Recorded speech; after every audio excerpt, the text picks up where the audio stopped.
Please open your Bibles. Let's read Matthew 24, 45 to 51.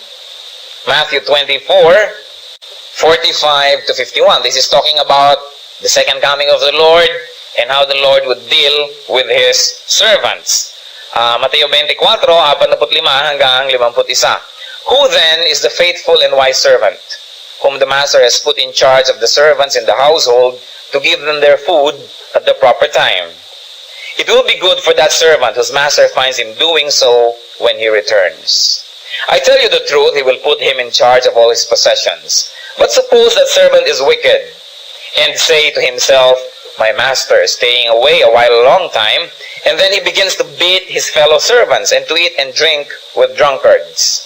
The master of that servant will come on a day when he does not expect him, and at an hour he is not aware of. He will cut him to pieces and assign him a place with the hypocrites, where there will be weeping and gnashing of teeth. As you will notice, this was also a responsive reading. So, dapat pala faithful ang isang servant sapagkat babalik at darating ang kanyang Panginoon at siya ay magsusulit. What does it mean to be faithful? Sabi po ng dictionary, to be faithful is to be steadfast in affection or allegiance. In other words, maging loyal tayo, maging matapat. Also, faithfulness is firm or firmness in adherence to promise or a promise made or in observance of duty. Therefore, a faithful servant is conscientious. Matapat at hindi siya kailanman nagtataksil. Sino po ba talaga ang servant ng Panginoon? Tingnan niyo ang inyong katabi. Mukha ba siyang servant ng Panginoon? O bakit iiling-iling yata yung isa doon? Mukha bang servant ng Panginoon ang inyong katabi? At kung may tayong mirror, we look at ourselves. Do I seem to be God's servant? You know, no man is really free. Wala pong tunay na malaya na tao. A man is either a servant of the devil or a servant of God. There is no such a thing as a man who is free. Kaya lang kinakanta natin, I'm free to be the servant of the Lord. I'm not free to be my own God, but now I have been set free from servitude to Satan, and now I am free to serve God. Katulad din po ng mga babae, di po ba wala pong tunay daw na babaeng malaya? Sapagkat una, siya ay under the authority of her father, at pagkatapos naman under the authority of her husband. At yun namang sabihin, paano ako patay ng aking ama at wala pa akong asawa? We're under the authority of our Father in heaven. And even men who have authority over their wives also are under the headship of Jesus Christ. Walang tunay na malaya. Lahat po tayo ay alipin. Subalit napakasarap na maging alipin ng Panginoon because in the Lord we have freedom to be good. We have freedom to be what we were meant to be, and we have freedom to be what God designed us to be. Even Paul, if you might call him great, that great leader, that great church planter, always introduced him as Paul, a servant of Jesus Christ. All Christians are Christ's servants, but that's not all. Christ himself was our servant. When Christ died on the cross, he served us. That supreme sacrifice, that supreme servitude that anyone could give to anyone is to give his life. Kung sasabihin natin, masyado naman yatang ego tripper ang Diyos, bakit servant niya tayong lahat? Huwag natin kakalimutan na siya ang kauna-unahang naglingkod sa atin. And probably none of us have served the Lord to the point of bleeding. But He served us, not only to the point of bleeding, but up to the point of death. Siya na mismo ang nagpakita kung paano ibig sabihin na maging servant. So huwag po tayong sumama ang loob kung tayo man ay alipin ng Panginoon, sapagkat siya na ang unang nagpaalipin sa atin sa pamamagitan ng pagbibigay sa atin ng kanyang buhay. Ano po ba ang gawain ng isang servant? Alipin. Ito pong alipin, as I have already mentioned previously, hindi to equal to the English word slave. Sometimes there is a lot of disparity whenever we say, oh, the slaves in the Philippines, the slaves of pre-colonial Philippines, akala natin mga slaves tulad ng slaves sa Egypt, slaves sa China, slaves sa ibang mga culture where there is a sense and a cultural sense of slavery. Sa atin po, yung word na alipin, ibig sabihin lamang noon is a little bit beneath the master, but not necessarily yung talagang dinudusta-dusta na talagang wala ng pag-asang makaahon sa pagkaalipin. Sa ating pong kultura, bago tayo sinakop ng mga Kastila, yung mga alipin can marry their masters. Pwede silang mag-asawa at naaalis ang kanilang pagkaalipin. Pwede din naman silang tubusin ng iba. At kuminsan dahil sa kanilang katapatan, tinatanggal ang kanilang pagkaalipin. Kaya whenever we talk of the word servant here and slave, at lalo pag tinagalog ko po alipin, think of the pre-colonial Filipino meaning of it. Hindi yung Egyptian meaning or Babylonian meaning na talagang wala kang kakwenta-kwenta dahil slave ka. Sa atin pong bayan, the word alipin means so much more than what slave means in English or its equivalent in other cultures. At ganun po ang ating pagkaalipin. Hindi tayo tulad ng slaves in the Western concept. Sa Matthew 24:25, sinabi po sa atin ang gawain ng isang alipin. Sabi niya, whom the master has put in charge of the servants in his household to give their food at the proper time. Ang isa po palang alipin ng Panginoon ay binigyan niya ng tungkulin upang mangalaga ng kanyang sambahayan, pangunahan ng mga kapwa alipin doon, at sila'y pakainin sa tamang panahon. Kung sa gayon na yun ang ating gawain. Number 1, to give food to our fellow servants at the proper time.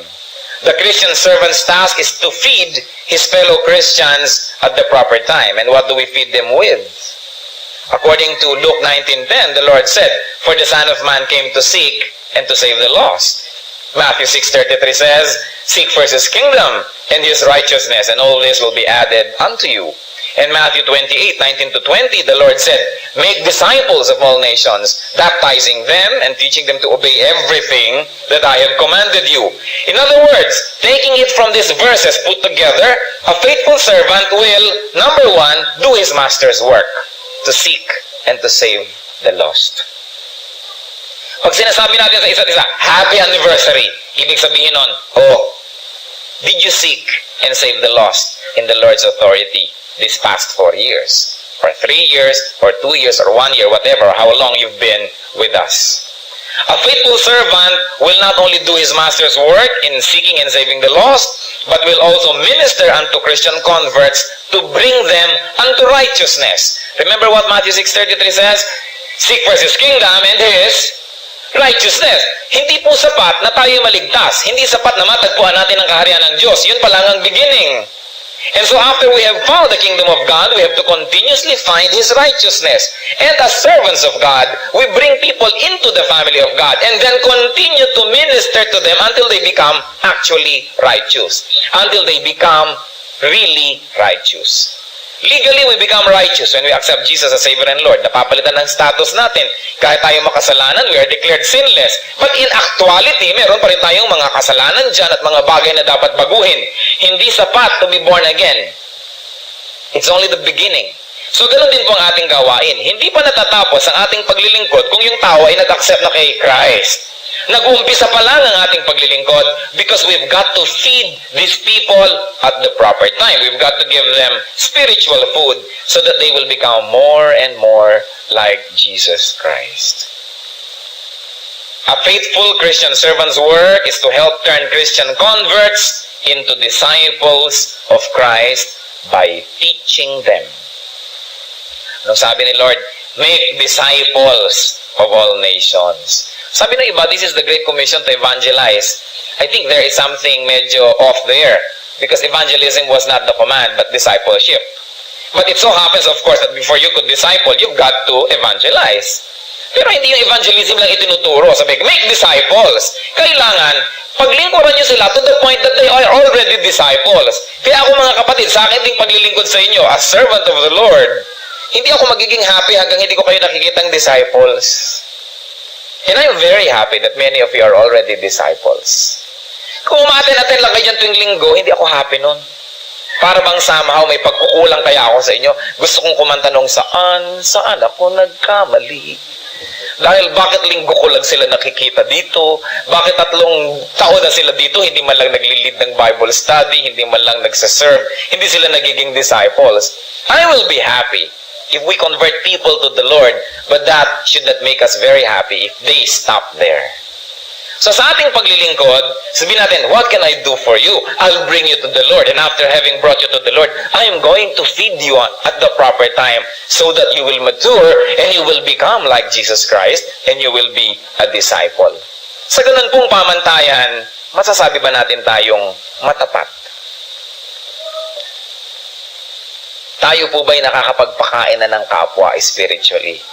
O tayo'y para pa rin mga goldfish sa aquarium na pirming nakanganga at naghihintay lang pakainin? We have not gone full cycle if we are not feeding others yet. Kung kontento na kayo na laging tinuturuan, pinapakain, inaalala, ipinagpe-pray, maganda yan. Pero hindi tayo dapat magtagal sa ganyang stage. Dapat dumating tayo sa giving end. Dumating tayo sa point na, now we are the ones praying for others. Now we are the ones teaching others. Now we are the ones giving of ourselves. We should stop getting and forgetting, and then we should begin to give and forgive. Naroon na po tayo at tayo kaya ay matapat. Tuwing sinasabi nating happy anniversary, ang panalangin ko isipin ninyo kahulugan nun. Hindi lamang ang anniversary, dumadami ang mga taon. Walang kwenta yun.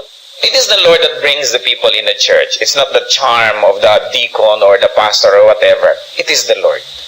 At pag nakikita po ng Panginoon, napababayaan lang natin ang mga tao at hindi natin sila pinaglilingkuran, syempre, ilalagay sila ng Panginoon sa ibang church kung saan sila mapaglilingkuran at saan sila lalago. Alam nga naman na, hindi na nga natin finifeed ang mga tao, hindi natin sila inaalagaan, ilagay pa sila dito ni Lord at ipahamak na dalhin sila dito. So the growth of a church is determined by the Lord. And the growth in numbers is given by the Lord to churches that are ready, willing, and able to serve the people that go to them. Kung bigla po tayong binigyan ni Lord dito ng additional 1,000 members, kaya ba natin silang paglingkuran? Do we have the infrastructure? Do we have the trained people to minister to 1,000 new members? Hindi siguro, kaya ito lang ang ibinibigay sa atin ni Lord. Pero kung nakikita niyang tayo ay naghahanda, nananalangin, we are training, at handang-handa ang, let's say, 50 teachers, trained, anytime, kahit tulog, sabihin mo, lesson 3, umpisa na agad siya, kahit hindi pa nagmumumog. Bibigyan tayo ni Lord ng maraming members, kasi sasabihin ni Lord, ilalagay ko nga ang mga tao dun sa church na yon. Kasi marami ng handa dun para itong mga ito ay either they find the kingdom, or if they already found the kingdom and are not growing where they are, mag-grow sila dun. Then itataboy-taboy sila ni Lord dito sa kanyang sariling mga magagandang pamamaraan. Ano po ang nangyayari sa isang church na hindi handang maglingkod, that does not have the heart nor the mind to serve? Yung nandun na, kinukuha pa ni Lord. Sasabihin ni Lord, may umalis-alis kayo dyan at walang mangyayari sa inyo dyan. Hindi kayo mag-grow.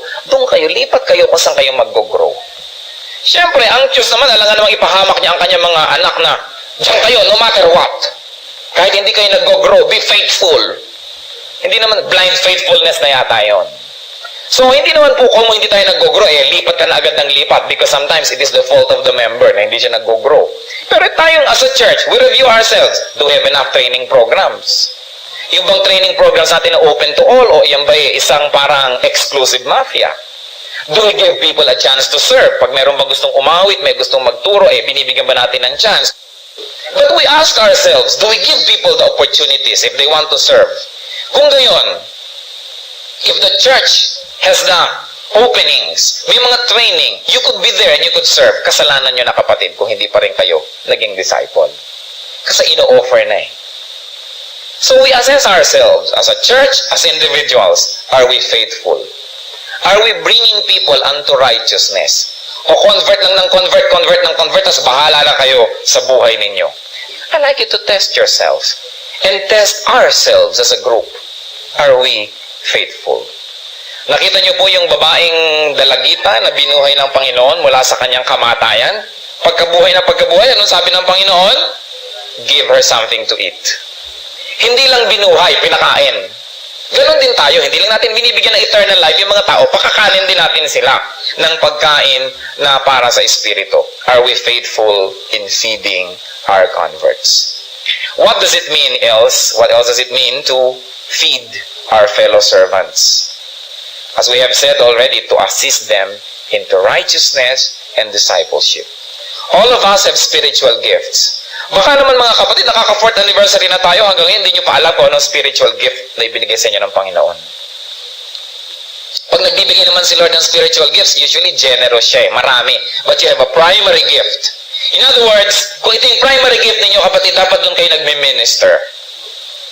And then, pag nakita ni Lord na yung need for that gift is already not there anymore, hindi na needed, your other gifts will now surface and come out. Kasi yung mga gifts din naman natin are shifting. Sometimes there's a need for an organizer. Pero pag organized na, yung ibang gift naman niya ang aandar, like gift for administration. So even that, hindi permanent yung mga gifts. As we have seen in the experience of the church, siya ay naiiba-iba according to the needs of the church. But always there is harmony in the distribution of these gifts. What does it mean to feed our fellow servants or to minister unto them our gifts? Ano po ba ang gift ninyo?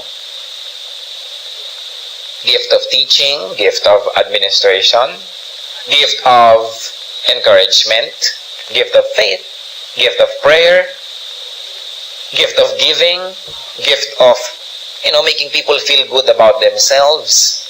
Merong gift of discernment. Nakupo ang isang tao dyan, wala namang clue, wala namang nagsasabi sa'yo, pero sabi mo, may problema ka, no? Ano ba yon? May I pray for you? And sabi nyo, ay, mabuti ka pa na, feel mo may problem ako. Merong ganong gift of discernment. Meron naman gift of spiritual discernment na ikaw naman, alam mo agad kung itong nagtuturong ito, cult, bola ba ito? Kahit may dalang Bible, kahit na parang very godly ang tunog ng mga salita, alam mo agad, this is not from God. It is a gift. And we must all submit these gifts to the church and to our fellow members in the church so that we can really serve them. It is very important that that gift is used. Unang tanong mga kapatid, nagse-celebrate tayo. Do you already know your gifts? Are you now using your gift to serve and to feed? May mga tao gifted to minister through music. Sometimes they can say in a song what probably a preacher needs to say in 10 sermons. Sa isang awit lang ng taong yun, naunawaan na agad natin, na-touch na tayo agad. That is a gift. Are we denying the fellowship by keeping all our gifts to ourselves? Now, if feeding is important, sabi, feeding your fellow servants at the proper time. Sabi sa Matthew 24, kailangan you feed at the proper time. So when is the proper time to feed? Una siyempre, when needed. Pinapakain natin ang ating kapatiran ng pagkain espiritual kung kailan nila kailangan. Hindi kung kailan nila gusto. Katulad ng mga bata, minsan ayaw nilang kumain, pero kailangan nila yon. So kulang na lang, lagyan mo ng embudo ang bibig at ipagpilitan mo na pakainin ng bata dahil kailangan ng bata. Ganon din ang mga kapatid natin sa Panginoon. Many times they need to be fed but they don't like. And those that don't like to be fed are the ones that really need most to be fed. Kaya yung mga ayaw umattend sa fellowship, nawawala ng matagal, yan ang talagang kailangang pakanin. Kaya pupuntahan mo sa bahay nila, pakakanin mo. Through prayer, through fellowship, through encouragement. And depending on the degree of your personal relationship, kailangan ipagsasampalin mo ng konti at ng matauhan at ng medyo mayanig-yanig at sabing, ay oo nga. Depending on the degree of your personal relationship. May mga taong kailangang yug-yugin mo tipag-umpugan para matauhan. They will not want it, but they need it, so do it. Marami mga may sakit, ayaw kong kumain, wala akong gana. Kaya nga walang gana, may sakit kay kailan ka pagagaling? So pinipilit natin silang pakainin.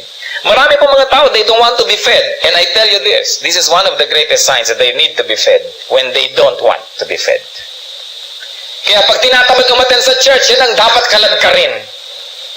At kung hindi sila makakaladkad patungo sa church, dalhin ang church sa kanila.